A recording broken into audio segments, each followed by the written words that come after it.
And maybe I'll just start while we're talking. So day one, where we are today for many of us, is the purpose of day one is just to invite the pioneer microbes into your starter jar. So starter is a slurry of flour and water that gets inoculated with microbes, little beasties, both yeasts and bacteria. And the flour is dry. The reason it doesn't spoil too quickly is because all the water has been removed. But every living process requires water. So what we're going to do is bring water back to flour, and we're going to kind of reignite all the dormant microbes that are on the flour itself, as well as you'll probably capture a little bit from the environment around you. And even if you end up kind of interacting with the starter directly, the microbes that are on your skin will get into the starter and actually help customize the starter that you have. What we want to do is, and the other thing to say is, like, pioneer microbes are not the microbes you're going to bake with. They go through kind of like stages as your starter gets ready to be used. The first microbes are the ones that kind of like create the territory. They're just like opportunistic. Water and flour get together. They're like, hallelujah, food, and they start to replicate. As this process starts to happen, the environment of the flour and water changes. It becomes more acidic. And as it becomes more acidic, it creates the environment that those pioneer microbes don't flourish in, but the kind of sourdough microbes that we want to capture do flourish in. And that's what we're going to kind of get to over the next couple of days. So to measure it out, I suggest not starting with a whole lot. Just like a small amount is less wasteful and is unnecessary to kind of have more than a whole lot unless you're baking. So what you want to do is, perhaps start with like a 20-gram kind of flour kind of situation.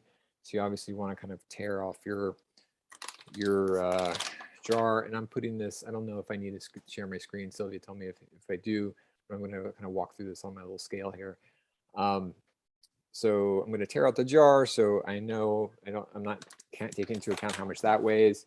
And then I'm just going to scoop in about 20 grams.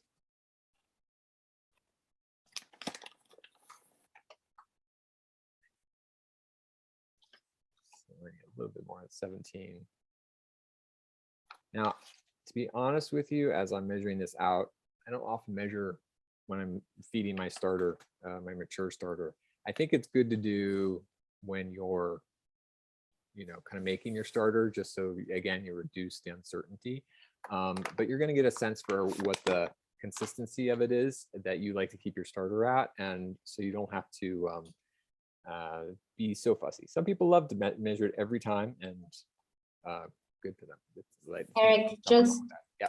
One question that we have, like, how much is that in cups? So I would say the rough guideline is to do kind of like 2 to 1. So maybe start with like a 1/4 of a cup of flour, and then do an 1/8 of a cup of water.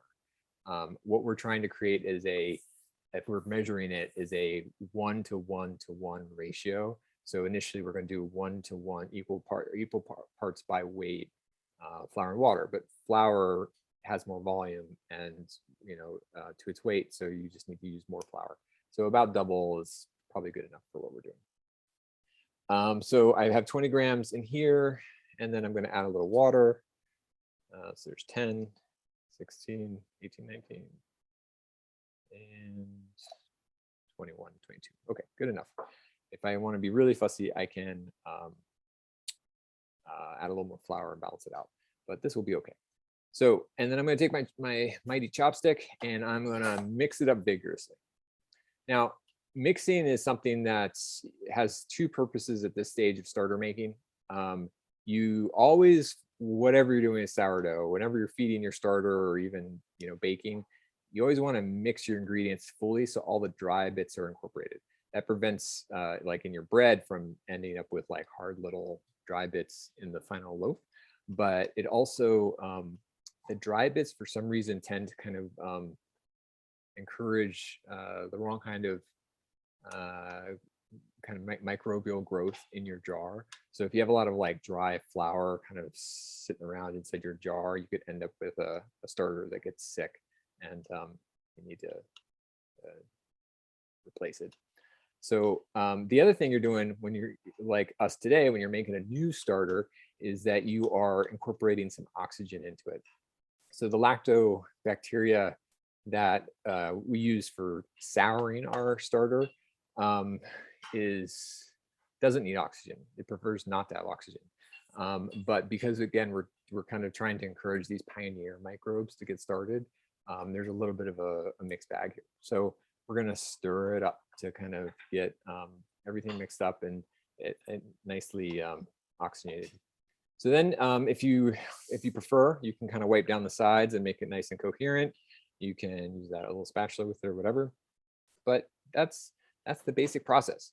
You want to cover it loosely. It's okay to let a little air in. You can even leave it uncovered if you're, not worried about anything getting in there. Some people will put cheesecloth over it or just towel. So there's a little bit of a kind of breathing happening, but it's not necessary because you have plenty of microbes just on the surface of the flour. Once you have your starter mixed up, day 2 is you want to look at it and see if you're starting to see little bubbles. If you are, good news. That means that you've woken up those pioneer microbes, and you're feeding the competitors that are about to engage in a great battle for dominance of your little starter garden. And if you do see those bubbles, all you do is you discard half of the starter that's in your jar, and then you replace that half with equal amounts of water and flour. So what you want to end up with, if you want to measure it all out, is because right now we have 40 grams of stuff, 40 grams of starter in our jar. You want to discard 20 grams. So you end up with 20 grams of starter. And then you want to add in another 20 grams of flour, 20 grams of water. And, or again, kind of mixing in, a fourth cup of flour and a fourth cup of, or an eighth cup of water if you're using volumes. So what you're going to do for day 3 through 7 is you're just going to, again, discard half and then put in equal parts water and flour. And you'll do that every day, at least once. There are various recipes on the internet that use small variations on the ratio. Some kind of change the ratio as you go down the path of like over the days. I don't know if that's absolutely necessary. I think that as long as you're using wheat flour, you're and keeping the environment right, you're probably okay.